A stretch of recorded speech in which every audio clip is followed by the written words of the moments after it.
اعوذ باللہ من الشیطان الرجیم، بسم اللہ الرحمن الرحیم۔ میں پروفیسر ڈاکٹر آصف احمد، شعور مقصد روحانی زندگی کے راز۔ آج کا جو موضوع ہے وہ اپنے ایسنس کے اعتبار سے بہت اہم ہے کہ حجاب یعنی پردہ جو ہمارے اور اللہ تعالیٰ کے درمیان میں موجود ہے، اس حجاب اور دیدار حق کی حقیقت اور اس میں چھپے ہوئے راز کیا ہیں، آج اس پہ ہم گفتگو کرنے جا رہے ہیں۔ حقیقت یہ ہے کہ حق تعالی شانہ نے اس کائنات کو اپنی ذات کے لیے مقام حجاب یا مقام پردے کی طرح ترتیب دیا ہے۔ حجاب کا جہاں میں لفظ استعمال کروں اس کا مطلب ہے پردہ، ایک آڑ، ایک دیوار جس کے پار انسان کی نظر دیکھ نہیں سکتی۔ جیسے ہم نے دیکھا ہے کہ جہاں پردہ پڑا ہوتا ہے جس دروازے پہ، تو ہمیں وہ دروازہ نظر نہیں آتا، تو پردہ ایک حجاب کا نام ہے، حجاب، ٹھیک ہے۔ اسی طرح جو ہماری ماشاءاللہ جو بہنیں ہیں جو عبایا لیتی ہیں، اس کا عربک ورڈ حجاب ہے کہ جی وہ حجاب لیتی ہیں، تو حجاب ایک پردے کا نام ہے۔ تو اللہ تعالیٰ نے اس کائنات کو اپنی ذات کے لیے مقام حجاب کے طور پہ ترتیب دیا ہے۔ اب جو روحانی مسافر ہے، جو سالک ہے، وہ اپنی طبیعت، علم، استطاعت یعنی طاقت اور قابلیت کے مطابق جو اس کو توفیق الہی حاصل ہوتی ہے،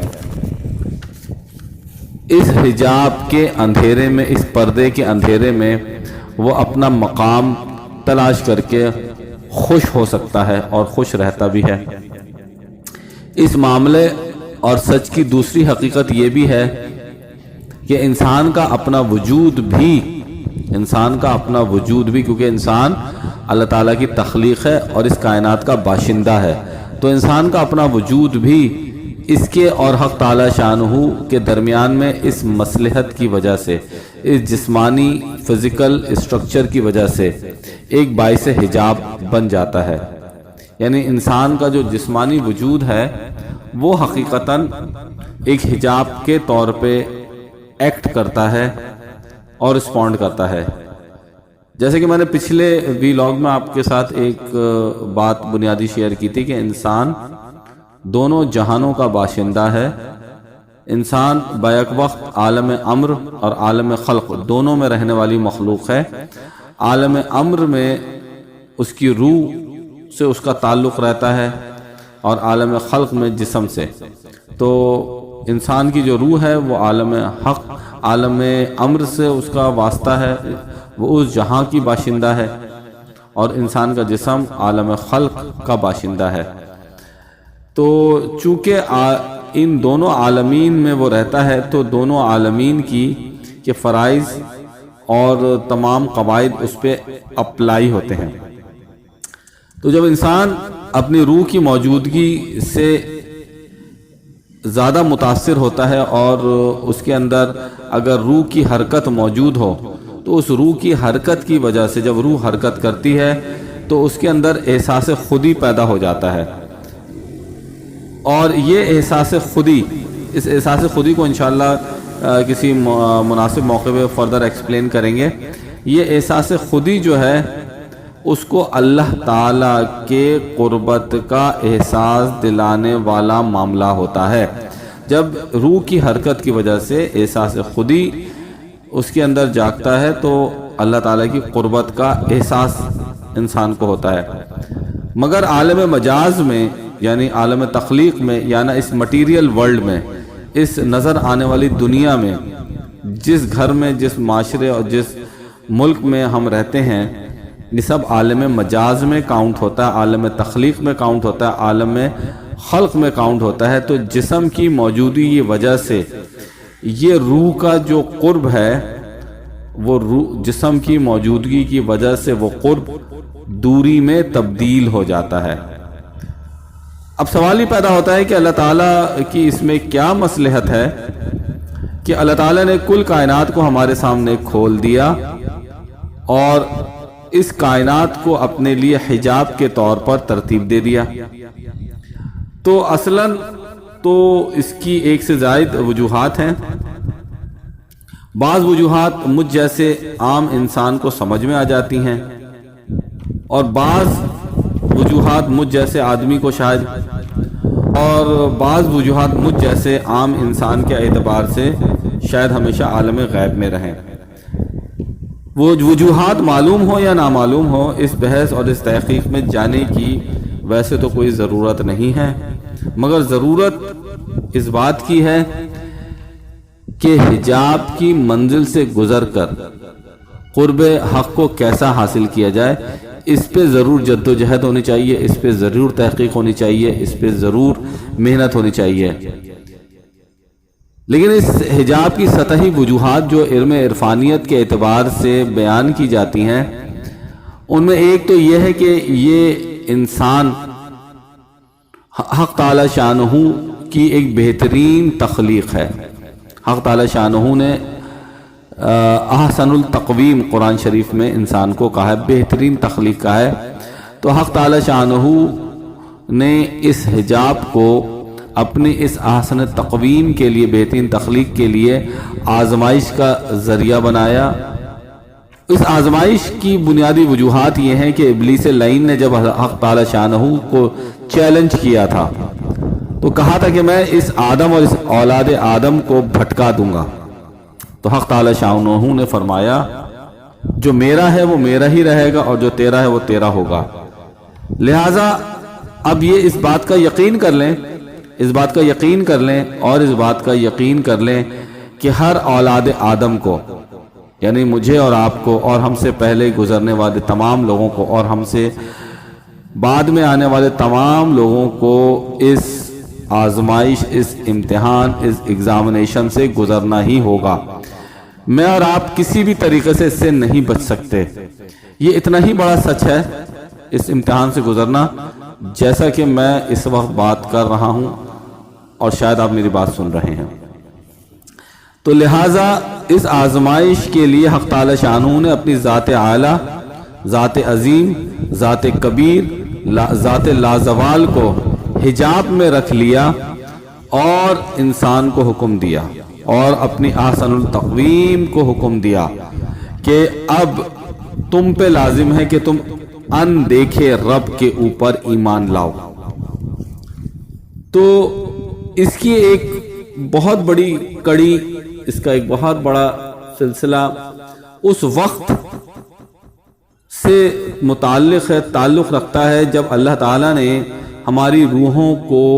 پیدا کیا تھا، اور جب ہماری روحیں پیدا ہو گئی تھیں تو ان کو نہیں پتا تھا کہ وہ کون ہے، کہاں سے آئی ہیں، کیوں آئی ہیں، کس طرف وہ جائیں گی۔ تو اللہ تعالیٰ نے کلام کیا اپنی مخلوق سے، اور یہ قرآن میں یہ بات وارد ہوئی ہے، الست بربکم، تمہارا رب کون ہے؟ تو تمام روحوں نے کہا قالوا بلا، آپ ہیں۔ لہٰذا ہر انسان روحانی طور پر چونکہ اس کا تعارف الست بربکم قالوا بلا، یہ مقام تھا، یہ جو موقع تھا، یہ جو وقت تھا، وہاں ہر انسان کا روحانی تعلق اور تعارف اللہ تعالیٰ سے اسٹیبلش ہو گیا تھا۔ تو ہماری روحیں مکمل طور پہ حق تعالی شانہ کی ذات سے آگاہ ہیں۔ ہماری روحیں اللہ تعالیٰ کے موجود ہونے سے کبھی بھی نہ انکاری تھیں، نہ انکاری ہیں اور نہ انکاری ہوں گی۔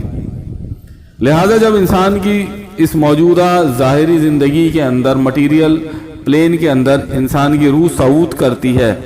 اور اوپر کی طرف جاتی ہے، اور اسپرٹ جب پیسنگ کرتی ہے یا اسپریچول پیسنگ ہوتی ہے، تو روح حق تعالی شانہ کا دیدار کرتی ہے۔ مگر چونکہ اس وقت روح جسم کے پنجرے میں بند ہے، اور جب انسان اپنے آپ کو اسپریچول پیسنگ سے ہٹا کے فزیکل پیسنگ میں الجھا لیتا ہے، تو اس کی نظر عالم امر کی وحدت سے ہٹ کے عالم خلق کی کثرت پہ ہو جاتی ہے۔ تو اس کثرت کو وہ حاصل کرنے کے لیے لالچ، ہوس، جھوٹ، ریاکاری،